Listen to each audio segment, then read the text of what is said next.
All right. Hi, everyone. My name is Hannah, and today we are doing a follow-up on the video of how to get your PPP loan forgiven. And today we're talking about FAQs. So a lot of you sent in questions, which is great. And I was seeing some recurring themes of some things that we needed to have a little bit more clarity on. So I wanted to do this video so that you could get up to date on those things. And I want to make sure that there will be other updates. So the thing with the PPP program is that all the details are still getting worked out. And there's a lot of communication between the Treasury and the banks and the SBA.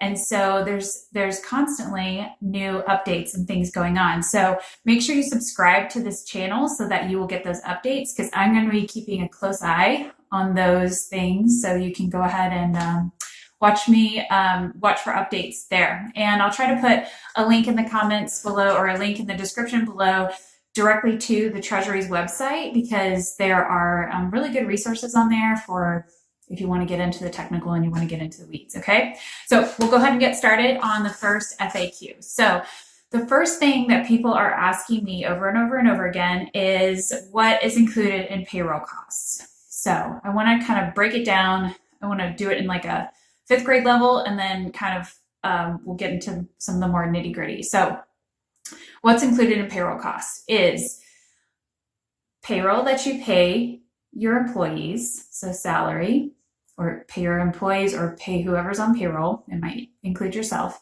So that's the gross pay. There's a lot of people asking, do we include net pay or gross pay? You include gross pay. So if you have an employee that gets paid $4,000 a month gross, you include the $4,000 a month. And then you know that they have federal taxes and stuff taken out of their paychecks. So you don't have to worry about any of that. Don't exclude any of that stuff. What you do need to make sure you exclude is you don't add on the employer side of payroll taxes. So that includes Social Security, Medicare, and the FUTA taxes. Okay, so you just don't add them into the calculation. You don't have to take anything out or subtract it. Just don't add that into the payroll cost.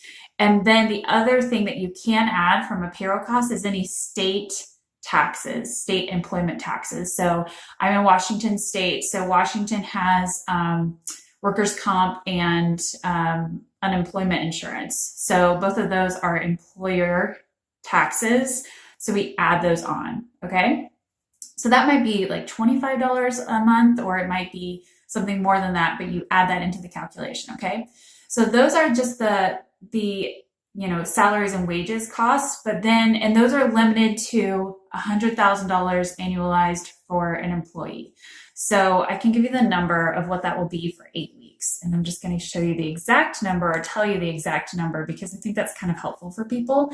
So the exact number of what it can max out at for salaries and wages for an employee making more than 100,000 is 15,385. Okay. So that is 8 weeks of a salaried employee that makes over 100,000, because we're capping it at 100,000. All right. So you can't include any salaries or wages more than that. However, you can include health insurance and other benefits over that $100,000 salary cap.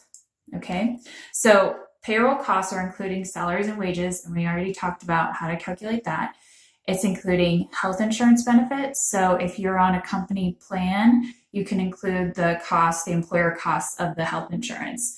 And then also any employer contributions to, let's say, HSA, FSA, any type of benefits like that can be included, as well as retirement. Okay, so there's lots of good additional expenses that you might be able to include in order to get your loan forgiven. I think that covers everything. There will be probably a clearer guideline on all the things that are specifically included there. So we'll watch out for that. And then the next question is, can I use more than 75% of my loan amount on payroll? Absolutely. Absolutely. So maybe your average payroll last year was a lot less than what it is now. So, you might easily use up 100% of your loan amount just on payroll, just keeping your status quo from February to now. Totally fine. I have clients that were growing last year. So at the very beginning of the year, they barely had any payroll. But then when they averaged it out, their payroll now is that's not even going to cover 2 months of payroll. So, I mean, that's good for them. They'll be able to get 100% covered, but, it kind of just depends on your situation, kind of the ups and downs of your own business. Okay. But yes, you can absolutely use, like if say you use 85% of it on payroll and 15% on the other costs that are allowable, totally fine. No worries. Let's see. We also have another question about what's included in other costs. So what can the 25% be used for? And remember that that is defaulted to 25% only because they're saying that we can't spend less than 75% on payroll. So then 25%, they're saying you can spend up to 25% on other allowable costs. So this includes rent. You can use the money on rent.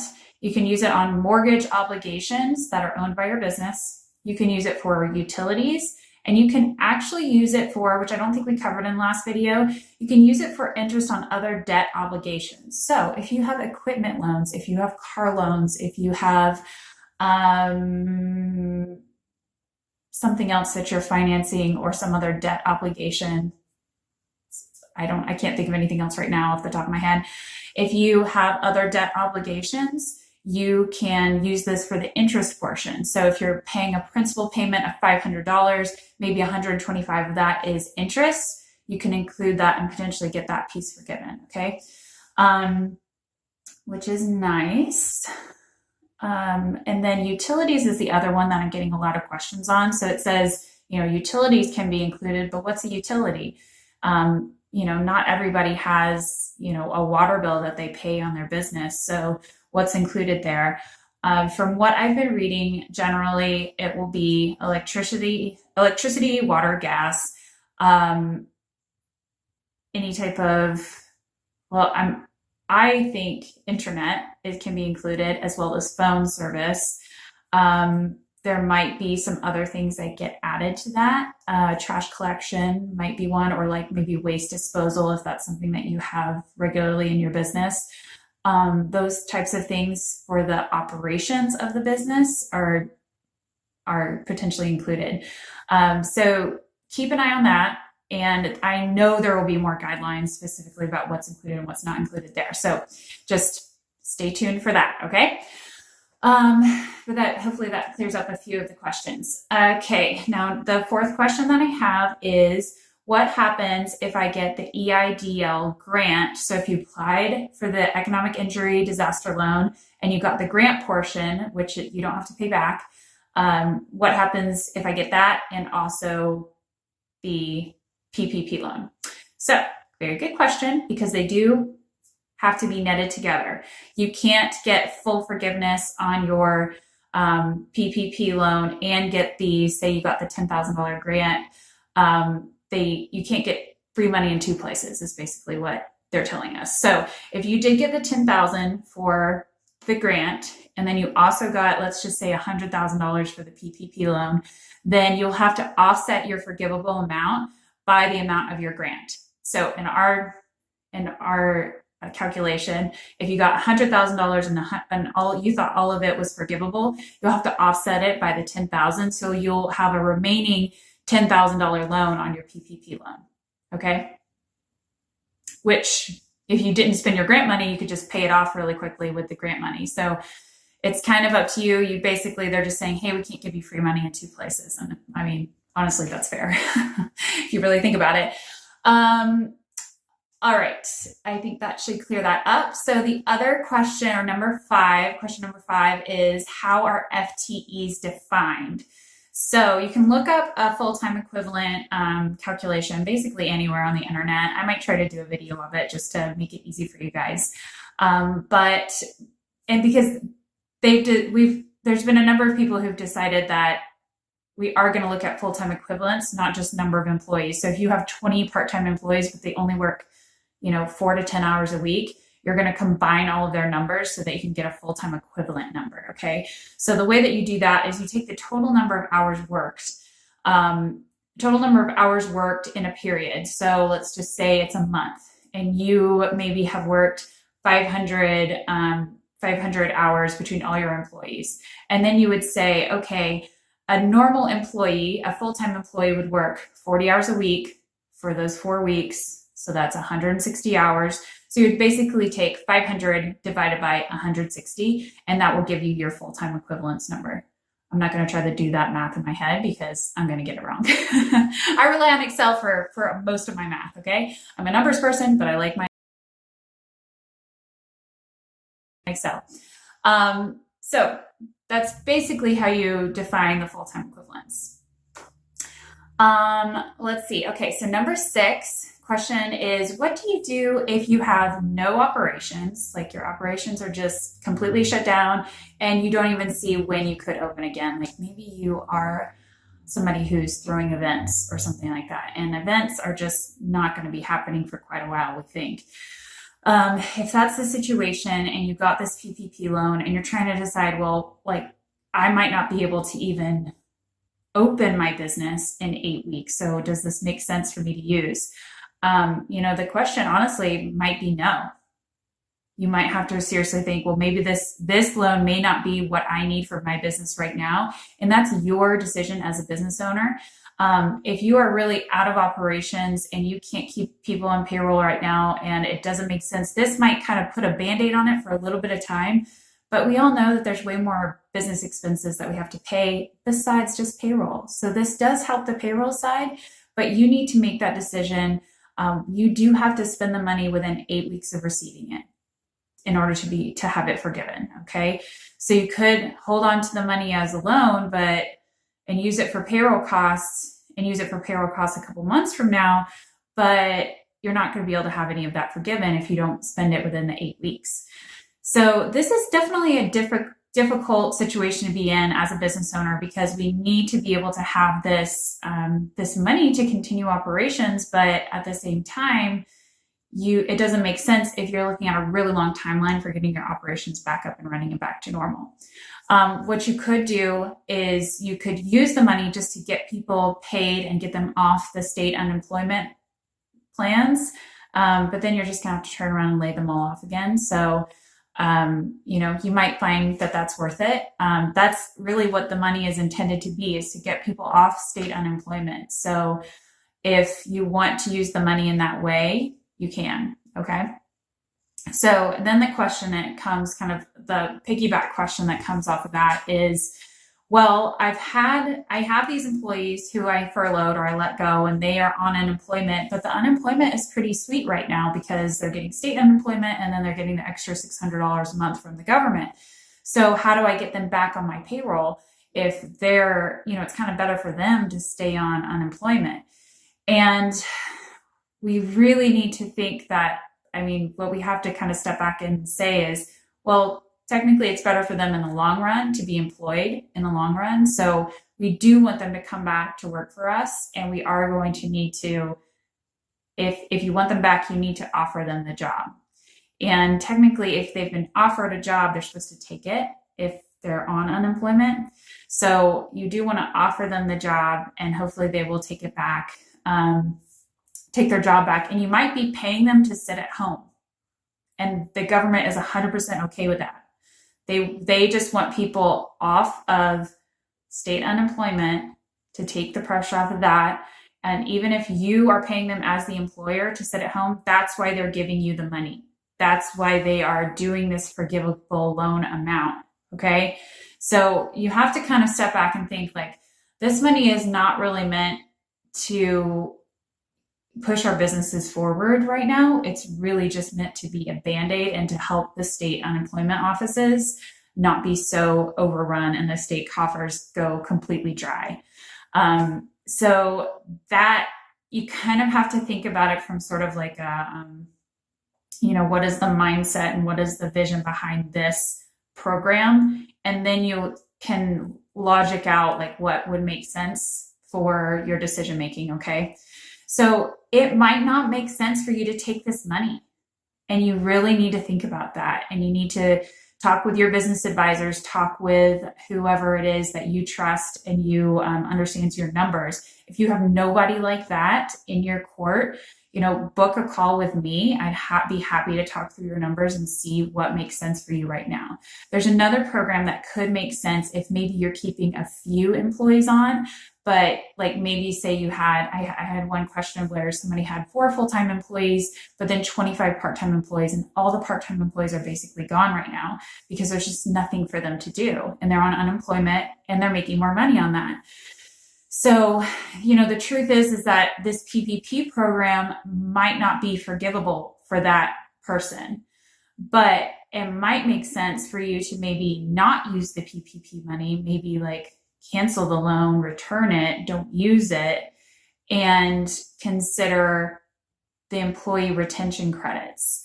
So there's this employee retention credits, and I'll probably do another video on it because it's more complicated, but basically, if you retain an employee through this downtime, you can get up to $5,000 in tax credits by keeping them on.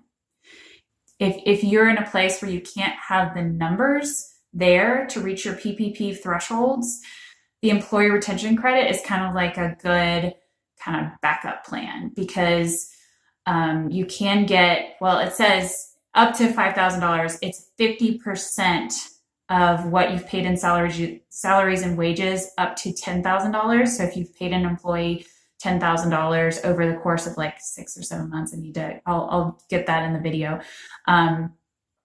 If you've paid them up to $10,000 in the course of the time and you retain them through this time so they didn't go on unemployment, then you can potentially get a tax credit back. So credits are basically like cash back in your pocket.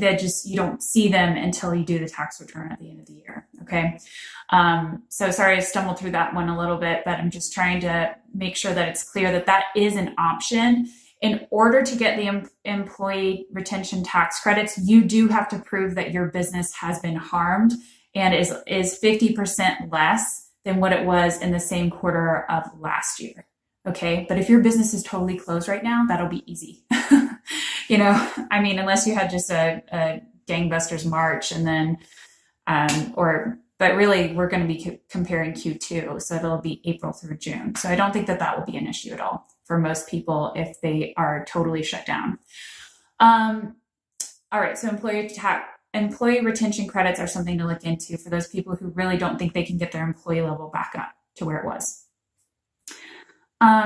But you can't take employee retention credits and the PPP. So that's the big issue. You have to choose one or the other. So that's why you really need somebody to help guide you on which will be better for you in the long run.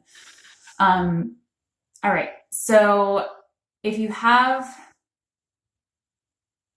do reach, so the next question is, what if I have fewer employees than I had at the end of the year, but maybe my payroll is still reaching the threshold of 75%, so I'm not concerned about that. So let's say you lost an employee that was like pretty minimal hours, or maybe you had hired somebody else new and you just had maybe one less employee than you did, or one less full-time equivalent than you did before, but you still spent the payroll amount, the 75%. If that's the case, you would reduce the forgivable amount at a prorated rate of the reduction in headcount. So if you lost if you lost 20% of full-time equivalents, you would reduce your forgivable amount by 20%. Okay, so that's what we're understanding this to be right now. I'm gonna wait for my screen to come back up. I have all my questions here. All right, so hopefully that's helpful.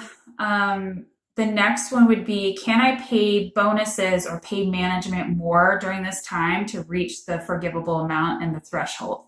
And the answer to that is likely no. I saw one question that said, can I pay the employees 60% since they're not doing anything, but management is? And it's like, I don't think that's going to be within the spirit of the law. We have to think about the spirit of the law. The spirit of the law is saying we need to maintain status quo. Now, if maybe in March as the owner, you reduced your salary because you saw potential cash flow issues, you might be able to bring your salary back up to what it was in January and February. So that's something you could think about. But you can't start changing management salary and giving big bonuses to get things, to get your allowable costs up. Okay. I don't think that will be looked on very highly. Now, if you gave maybe like across the board, maybe hazard pay, or you gave something that was more equitable across everybody, then that would probably more likely be okay. But still more guidance is going to be coming specifically around this program. Okay. So, but I would not rely on giving management bonuses to get you to that threshold. I think it seems risky at this point. All right. And the last question that I have is, when can I start using these funds? I got the funds. Now, what can I do? So I know people are getting really nitpicky about like, well, my payroll, I got the money on Wednesday. My payroll runs on Friday. But Friday payroll is for 2 weeks ago. I don't think that's going to matter so much. What they're just trying to cover is 8 weeks of time. Okay, so if you put the money into your operating account and then your payroll comes out of your operating account, you can include that pay cycle. So like just include it right now for your budgeting purposes as like part of the payroll costs. But just know that means that if you include that payroll cycle, then that means that a payroll cycle may be closer to the end of the 8-week period might not be fully included. So just think, you need to get a couple payroll cycles in, and I don't think we're going to try to get nitty gritty and have a lot of concerns about the exact days. What you need to do is just make sure you have a few, at least probably 4 payroll cycles or 2 payroll cycles, depending on your pay cycles. So all of that is something to think about. Just go ahead and start using the money, and then document. Make sure you have your payroll reports. Make sure you have your receipts. Make sure you have these things, because you will need to prove that you spent the money, okay? And if there's any other questions, please post them in the comments. There will probably be more opportunities for FAQs, all right? Thank you, everybody. Make sure you subscribe to this channel so you can be up to date on everything PPP related, everything related to what's going on with the coronavirus and what you need to do to keep your small business running and thriving in this difficult time. So subscribe, say hi, like this if you did like the video. Put a thumbs down if you didn't like the video, and then put any questions or comments in the comment section. I am really trying to get in there and responding to things. If it's super detailed and it's really specific to your situation, I would highly recommend just setting up a call so we could talk through it, because I can't give too specific of advice being a CPA, and I want to help you, but I also need to understand your financial situation more fully so that I'm not misleading you. But any advice I give on this video and on this channel is general advice, and it shouldn't be taken to without consideration of your own financial advisors and your CPA. So make sure that you have somebody in your court that's got your back on these things, and use this as an educational tool. All right. Thank you, and stay safe and stay sane.